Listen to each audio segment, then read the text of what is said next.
The masked figure that has haunted cinema screens and Halloween celebrations represents far more than simple slasher entertainment. Beneath the commercialized surface lies a mythology suggesting connections to something older, darker, and far more psychologically complex than typical horror fare.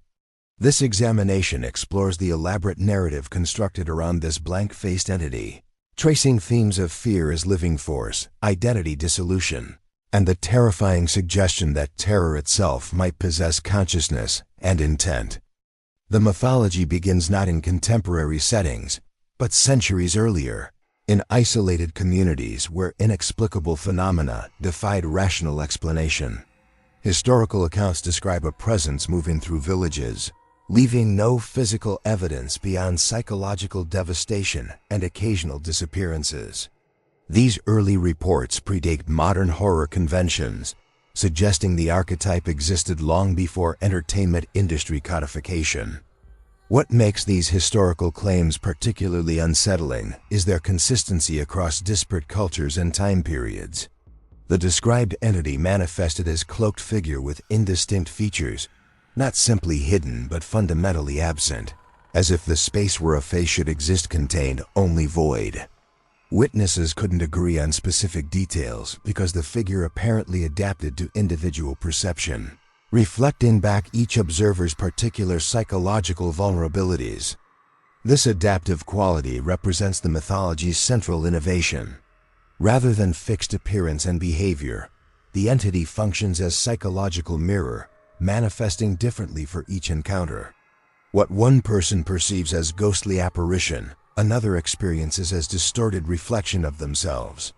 This malleability makes the threat both universal and intensely personal, operating on collective and individual levels simultaneously. Central to this mythology is the white mask itself, presented not as disguise, but as mystical artifact with genuine power. According to the narrative framework, medieval religious orders attempted interaction with the faceless entity through ritualistic mask creation. These weren't protective measures, but rather invocations, attempts to give form to something formless, to establish communication with something fundamentally alien to human comprehension.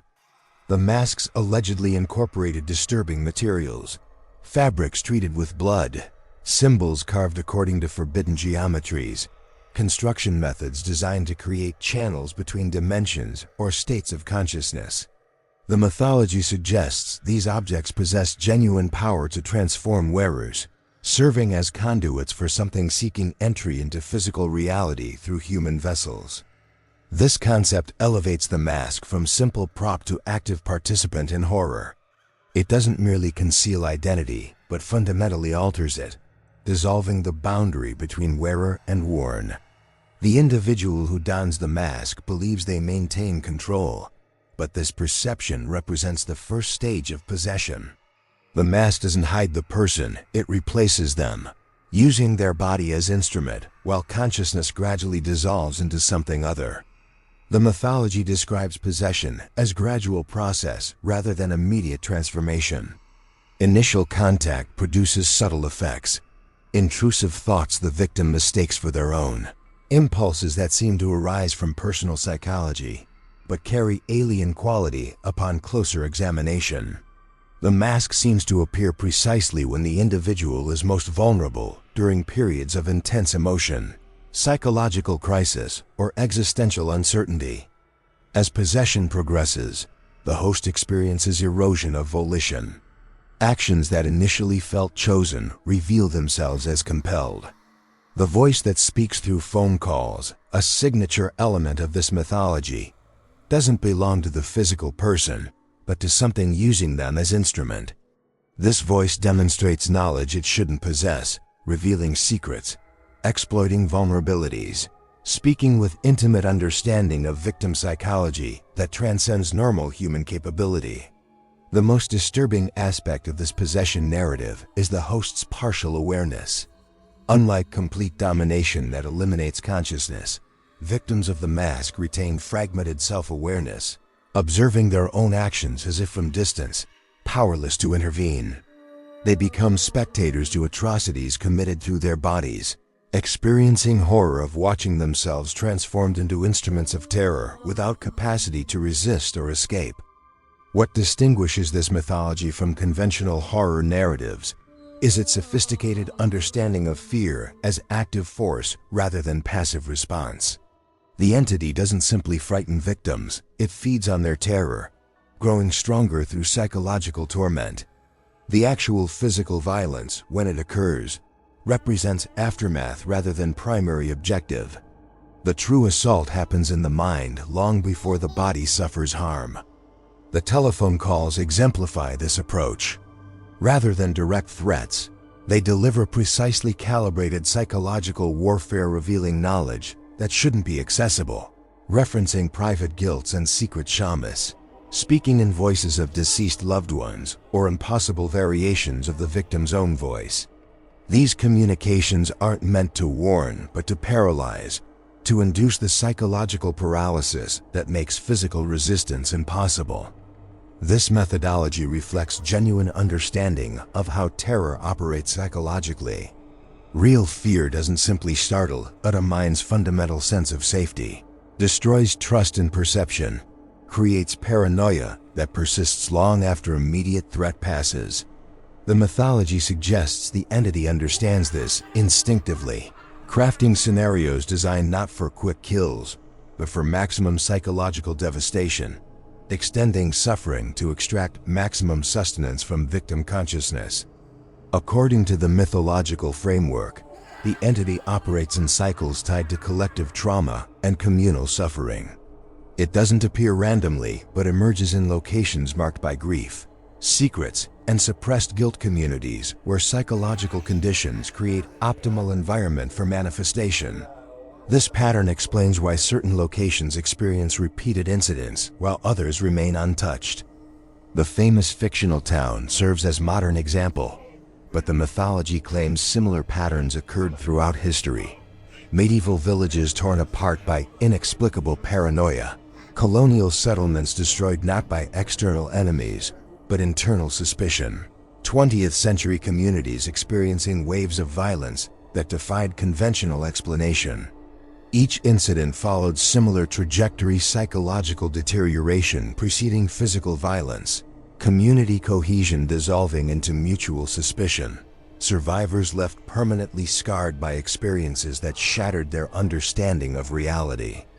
The entity doesn't need to manifest constantly, because its effects persist long after active presence withdraws.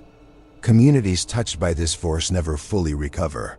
Trust remains damaged, paranoia lingers, and the psychological wounds create conditions that may trigger future manifestations. This creates a self-perpetuating cycle where the entity's presence, even when dormant, continues influencing events and preparing ground for eventual return. The mythology presents host selection as deliberate process rather than random occurrence.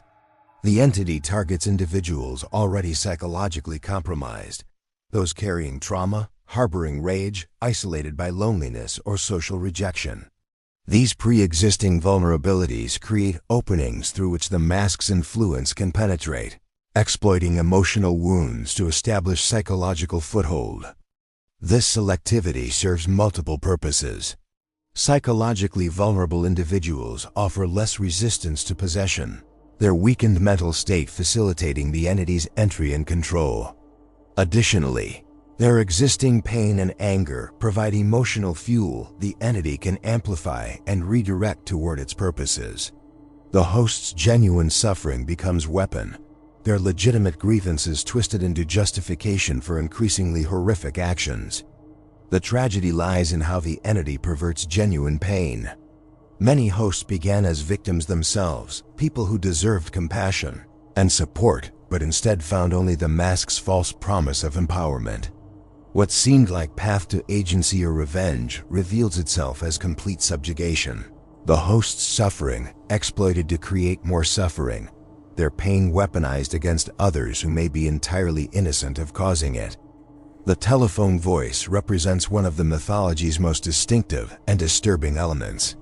Described as adapting to each victim, revealing impossible knowledge, speaking in tones that shouldn't exist, This voice suggests the entity possesses capabilities beyond physical threat.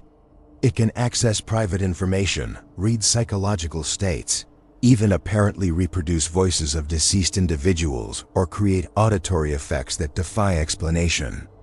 This supernatural communication serves multiple functions within the mythology. Practically, it establishes psychological dominance before physical confrontation, weakening victims through targeted psychological warfare. Symbolically, it represents the entity's ability to penetrate the most intimate spaces of consciousness, demonstrating that nowhere, not even inside one's own mind, remains safe from its influence. Victims describe the voice as simultaneously familiar and alien, as if something fundamentally inhuman were attempting to simulate human speech patterns without fully understanding them. This uncanny quality, almost but not quite right, produces deep psychological discomfort, triggering instinctive recognition that something profoundly wrong is occurring, even when conscious mind struggles to identify specific source of unease. Unlike mythologies centered on singular antagonists, this framework presents the masked figure as fundamentally multiple, not one entity manifesting repeatedly, but rather a force capable of inhabiting countless hosts across time and geography. Each individual wearing the mask becomes temporary vessel for something timeless, their personal identity dissolving into archetypal pattern that transcends individual characteristics. This multiplicity makes the threat essentially unkillable. Defeating one host accomplishes nothing, because the entity simply withdraws and eventually finds another suitable vessel. The physical person behind any particular mask is ultimately irrelevant, a disposable tool serving purposes they can't comprehend. This creates profound sense of futility around opposition, as each victory proves temporary and the underlying threat remains eternally present. The mythology also suggests the entity becomes more sophisticated with each manifestation, learning from previous experiences and adapting methodology to contemporary contexts. What relied on whispers and shadows in earlier eras now exploits modern technology, telecommunications, digital media, electronic surveillance systems. The fundamental nature remains constant, but tactical approach evolves, ensuring continued effectiveness across changing cultural landscapes. Perhaps the mythology's most meta aspect is its treatment of popular culture itself as mechanism strengthening the entity. The transformation of the masked figure into entertainment icon, films, costumes, merchandise doesn't diminish but rather amplifies its power. Each commercial reproduction, every casual invocation of the image, feeds the entity by keeping it present in collective consciousness. This creates disturbing feedback loop where attempts to neutralize through trivialization actually strengthen what they mean to diminish. Making the mask into joke doesn't rob it of power, but rather spreads its influence further, introducing it to audiences who might otherwise never encounter it. The laughter and commercial exploitation serve as modern equivalent of ritual invocation, maintaining the entity's presence and cultural awareness, and creating psychological conditions conducive to manifestation. The mythology suggests the entity not only permits, but actively encourages this commodification, understanding that fiction provides better cover than secrecy. While dismissed as mere entertainment, it operates freely, its true nature obscured by very popularity that keeps it culturally relevant. The audience believes they're consuming harmless fiction, unaware they're participating in distributed ritual that sustains something genuinely dangerous. Central to this mythology's effectiveness is the suggestion that awareness itself creates vulnerability. Learning about the entity, thinking about it, fearing it, these mental activities establish connection that makes manifestation more likely. The mythology implies that consciousness of the threat increases susceptibility to it, creating impossible situation where knowledge that should protect instead endangers. This paradox reflects sophisticated understanding of how fear operates psychologically. Real anxiety feeds on itself, attention to threat amplifying perception of danger in ways that can become self-fulfilling. The mythology weaponizes this mechanism, suggesting that the very act of worrying about the masked figure makes one more likely to encounter it, creating psychological trap where protective vigilance transforms into invitation. The narrative also emphasizes that geography provides no protection. The entity isn't confined to specific locations, but can manifest wherever conditions prove suitable. Wherever fear exists, secrets fester, communities harbor suppressed trauma. This universality eliminates safe spaces, suggesting that no one, nowhere, ever achieves complete security from potential manifestation. The threat is omnipresent, though usually dormant, always capable of activation under right circumstances. At its deepest level, the mythology functions as dark meditation on human nature itself. The blank face represents not external evil, but reflection of our own capacity for violence, our fascination with fear, our tendency toward destructive behavior when psychological constraints weaken.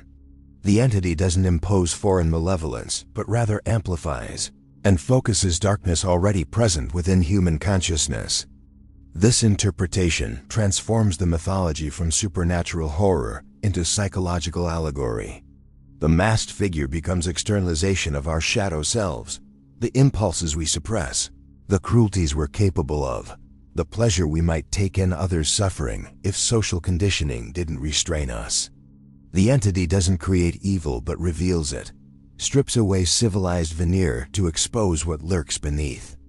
From this perspective, the entity's immortality becomes inevitable because it represents aspects of humanity that will never disappear. As long as people experience rage, harbor resentment, feel isolated or damaged, the psychological conditions enabling manifestation will persist. The masked figure endures not despite human nature, but because of it. As eternal as the darkness, it reflects and amplifies. This elaborate mythology demonstrates how horror narratives can explore profound psychological and philosophical territory through fantastic frameworks. Whether interpreted as literal supernatural threat, psychological allegory, or cultural commentary, the story resonates because it addresses genuine aspects of human experience, our vulnerability to fear, our capacity for violence, our fascination with darkness. The enduring power of the masked figure lies in its malleability and universality. Unlike monsters tied to specific characteristics or origins, this entity adapts to individual perception and cultural context, remaining perpetually relevant regardless of changing times.